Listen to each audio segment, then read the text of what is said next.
I suppose most of you are familiar with this old optical illusion. And you're asked the question, which of the three thick black lines is the longer? And I suppose one's natural reaction is to say the one on the left. And I think you know that this is a result of the illusion of perspective, an illusion with which we are so used, to which we are so used, and by which we are so easily fooled once we've accustomed ourselves to it. You might, if that picture were drawn more vividly, even be predisposed to thinking that was a real passage stretching away from you with doors at the end. Of course, if you came up against that kind of thing painted against the wall, you might make the mistake of walking into it and banging your nose. But this is an example of what we were talking about last time as Maya, that word from Indian philosophy which generally has the meaning of illusion, or rather, illusions brought about by the acceptance of certain conventions, of which perspective was an example. When we are not aware that certain things which we take for granted, like the separateness of things from each other, when we are not aware that this is a matter of convention, we are apt to be fooled. Now, I think one of the conventions by which we tend to be fooled more than almost any other is time. And for all human beings, time is a matter of extraordinary importance. And perhaps this is one of the principal ways in which we differ from animals. Because man has been called a time-binding animal. That is to say, a creature who is vividly aware of the fact that his life moves, as it were, along a line from the past through the present and into the future. Animals apparently live pretty much moment by moment. They don't appear to have very strong memories, but because man has a strong memory, he is able to bear the past in mind and, as it were, cast it forward into visions of the future based upon what has happened in the past. And therefore, although this facility gives man the most extraordinary ability to plan his life, to prepare for future eventualities, at the same time, there is a very heavy price which he pays for it, and especially if he takes this ability too seriously. In other words, if he doesn't realize that the true reality in which he lives is the present moment now. For example, the animal probably doesn't concern itself very much with problems of future disease, death, or starvation, and things of that kind. If an animal sees another dead animal lying around, I don't suppose he thinks to himself, well, one day that's going to happen to me. Rather, he just sees a dead animal, sniffs it, sees whether it's good to eat, and wanders away. But for human beings, it's entirely different, because we actually spend most of our time and a great deal of our emotional energy living in time which is not here, living in an elsewhere which is not concretely real. So much so that although we may be quite comfortable and happy in our present circumstances, if there is not a guarantee, not a promise of a good time coming tomorrow and tomorrow and tomorrow and tomorrow, we are at once unhappy, even in the midst of pleasure and affluence. And so we develop a kind of chronic anxiety about time. We want to be sure more and more, because of our sensitivity to the feeling of time, we want to be sure more and more that our future is assured. And for this reason, the future becomes of more importance to most human beings than the present. And in this sense, we are hooked, taken in by a Maya, because it is of very little use to us to be able to control and plan the future unless we are capable at the same time of living totally in the present. And so, when in civilized societies we spend so much of our time living for the future, we become very much like those celebrated donkeys, you know, that have a carrot fastened on a stick that's tied to the neck, you know, behind here, and it comes over, and there's the carrot dangling in front of them. And they pursue it, but can never reach it. And so in exactly the same way, it's that way with us. My goodness, don't you remember when you went first to school? You went to kindergarten.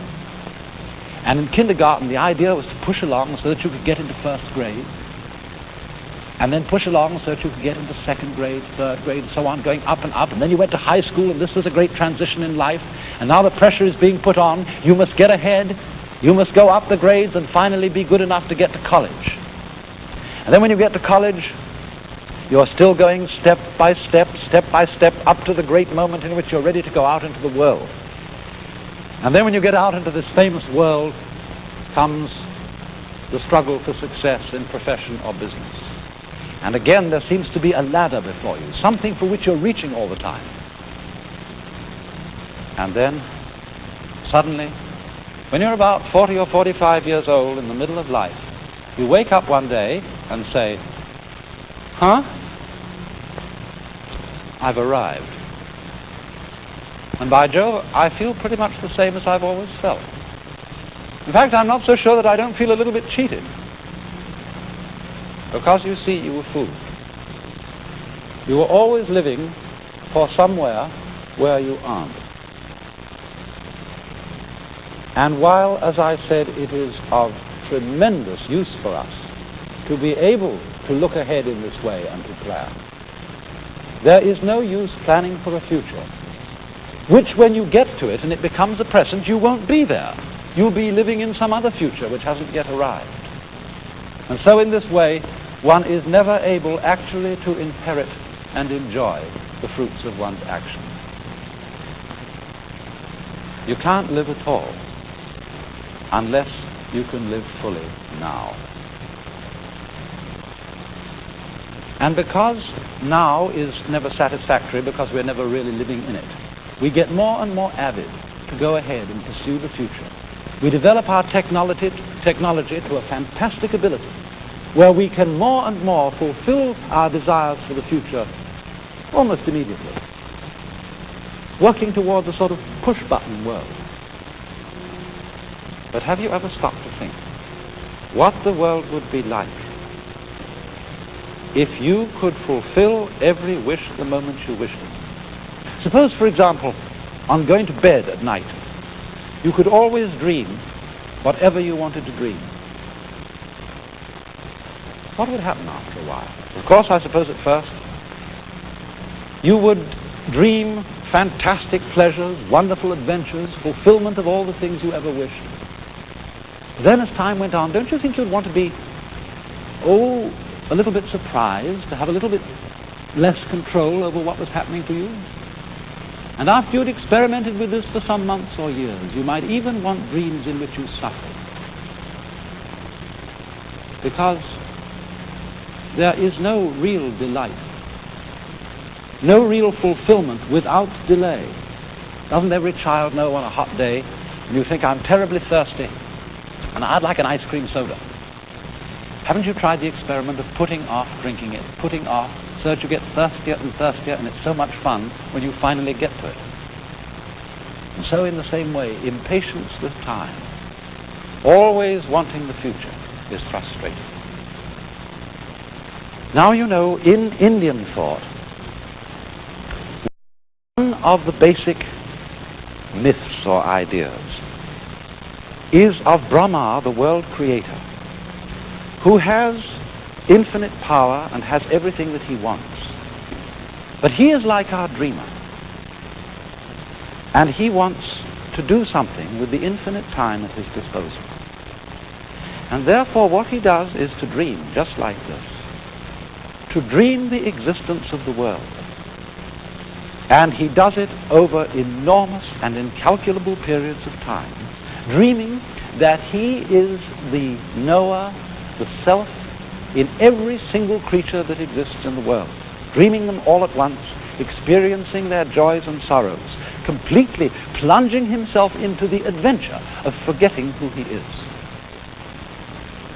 But he does this for immense and vast periods, rivaling in conception the latest modern astronomical ideas of the extent of time. You know, the basic reckoning period of time in the life of Brahma, the creator, is called a kalpa.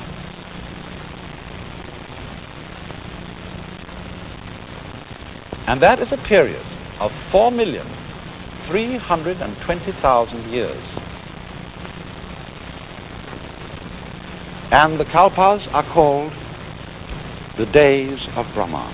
One day for Brahma's life is a kalpa.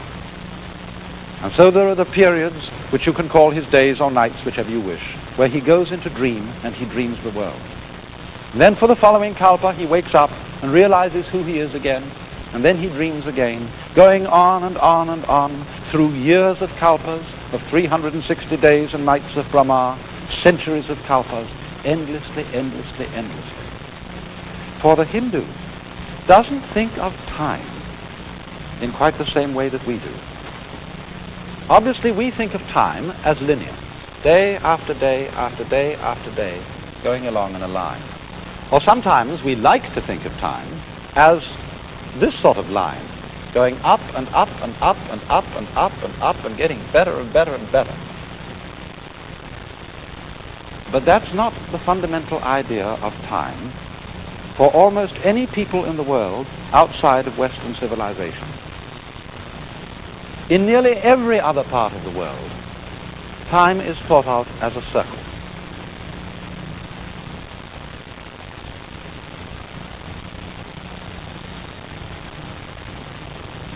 And they say, after all, isn't it reasonable for it to be a circle? Look at your watch. Doesn't your watch go round and round? But the Hindus not only think of time as cycling, going round and round and round forever, just as the earth cycles round and around the sun. They also think of it in another quite fundamentally different way from our conception of time. I referred to this idea that's common among us, that time is going up and up and things are getting better and better. But in the general Hindu view, in every cycle of time, things tend on the whole to get worse and worse. They divide the kalpa into a number of shorter periods, each of which is called a yuga.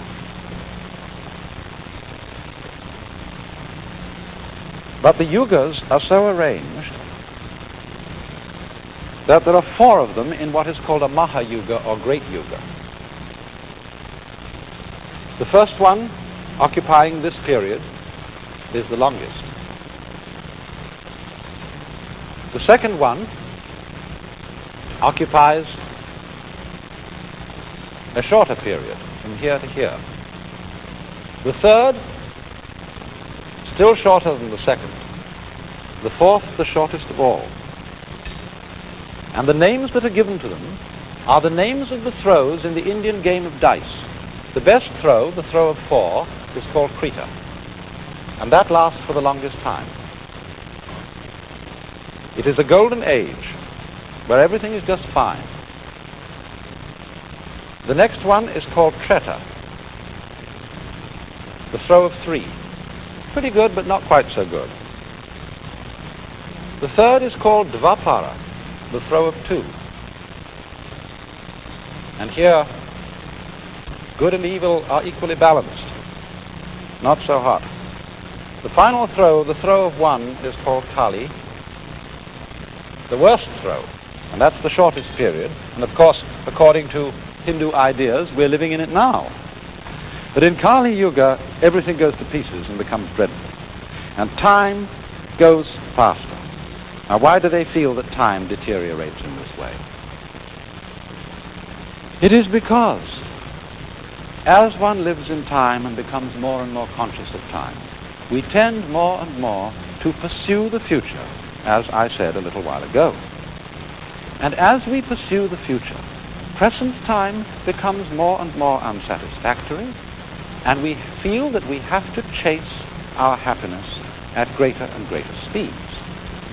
I was talking the other day to a college president who said, you know, I'm so busy now that I'm going to have to get a helicopter.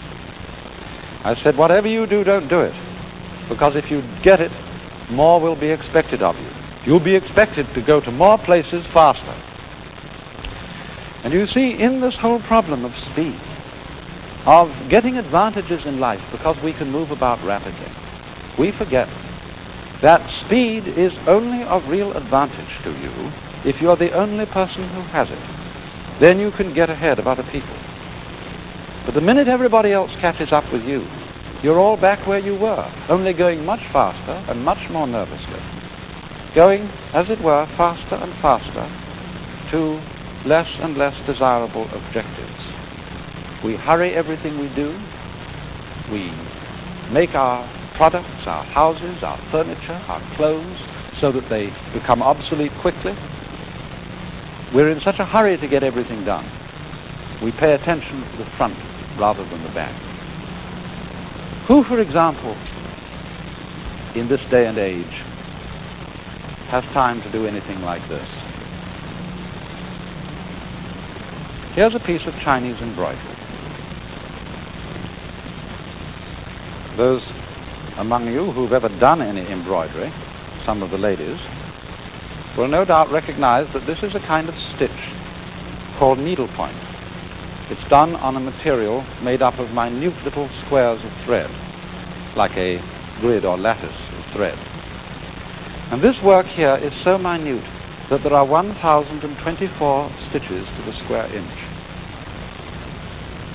So well done, furthermore, that if you turn it over and look at the back is almost as neat as the front.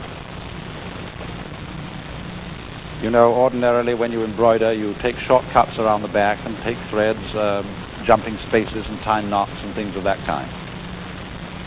But here, no hurry. Or take such an ordinary object as a lady's pocketbook. This again is Chinese embroidery work in shaded silk, very patiently done over a padded base underneath so that the figures stand out. And inside it, a little sewing case, which opens up, showing concealed within the place for the scissors, but the most delicate work. But in this day and age, we don't have time for it.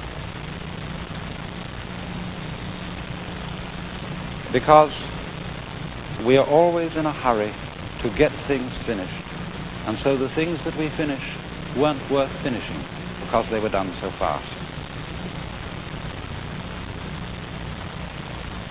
After all, the enjoyment of our world is not really unlike listening to music. We don't play music in order to get somewhere. I mean, if the objective of music were to arrive at a point, say the last bar, the final great crashing chords of the symphony, well then all we'd do, we'd be just hurry up its playing, play it as fast as possible so as to get to the culmination, the end, as soon as possible. Or just cut out the whole symphony and play only the last bars. To be able to enjoy it, we have got to live each moment of the playing and listen to it as if it were the only thing important to listen to. And then if we do that, our time has an entirely different quality. It's represented in a Buddhist saying that spring does not become the summer. There is spring, and then there is summer. Firewood does not turn into ashes. There is first firewood, and then there are ashes. The two stages being, as it were, sufficient by themselves. And this is intended to give the idea of living in a fully concrete present into which you settle in. I mean, the present for most of us is, isn't it, just a hairline on a dial. And the hand goes by it flash, and there's nothing in it, one after another. But here there is an entirely different sense of the present, as something you can settle into. there's a line behind me from a Chinese poem. And it says, literally, day, ditto. In other words, day, day, that is good day. Every day is a good day. And it comes as the last line of this poem. In spring, hundreds of flowers. In summer, refreshing breeze. In autumn, the moon. Free your mind from idle thoughts, and for you, every season is a good season, or every day is a good day. And idle thoughts mean illusory thoughts, thoughts of pursuing a future, thoughts of making one's happiness depend on something which isn't here at all.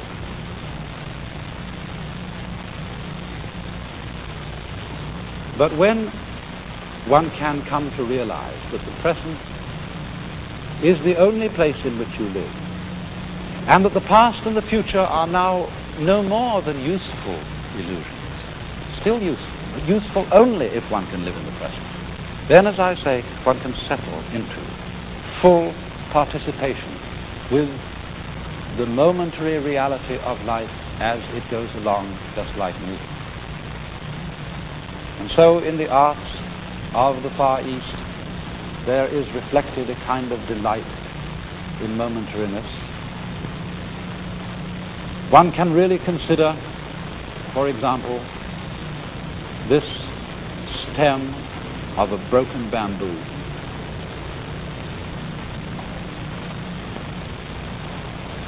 Or, not only in painting, but in poetry,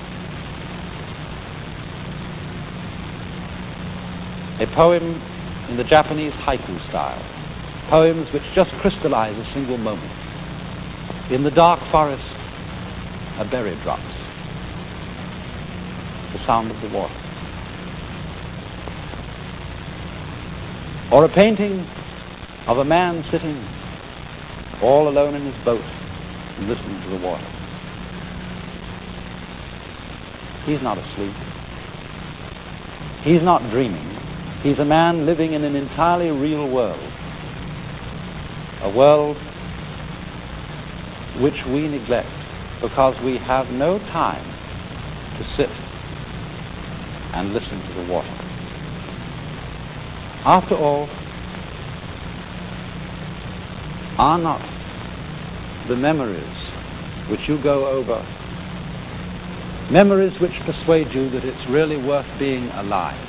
Really memories of certain moments in which life itself brought you completely awake. I know we all think of things like the smell of coffee and bacon cooking on an autumn morning, the smell of burning leaves. I remember particularly for me one glimpse of a flock of sunlit pigeons against the dark background of a thundercloud. And it's incidents like that that are very largely celebrated in Far Eastern art and poetry.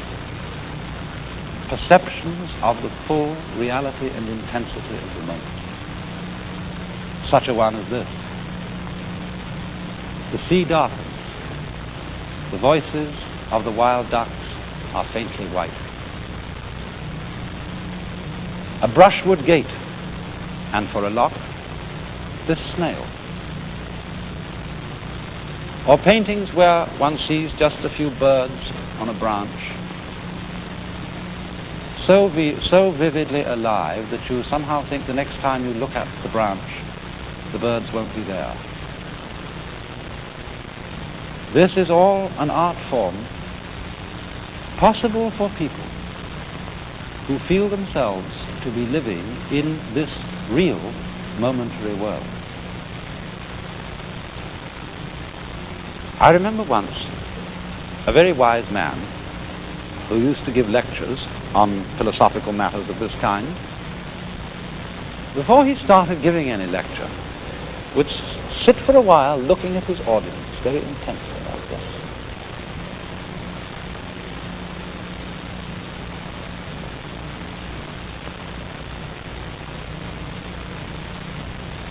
And then quite suddenly he would say, "Wake up! You're all fast asleep. And if you don't wake up, I won't give any lecture."